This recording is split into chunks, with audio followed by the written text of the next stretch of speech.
Hi, I'm Michael and welcome to Diva's Realm, Card, Toys, and Travel. At nandito tayo ngayon sa Binangonan. Tayo ay nanonood sa futsal tournament ni Andre.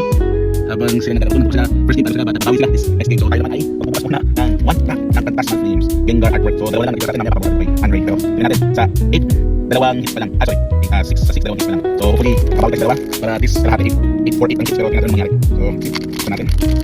Somewhere in the moon to. Di ko alam kung basta sa kabila is packet ng so get energy and syempre natin tayo ang charge light of fire. Oy! Dalawa lang, is this it? Is this for shadow yun? Charge yun. Yamper. Fire beater. Big it up. Oy. Dalawa. And last one. Last pack. Last time natin. And tingnan natin ang nangyari.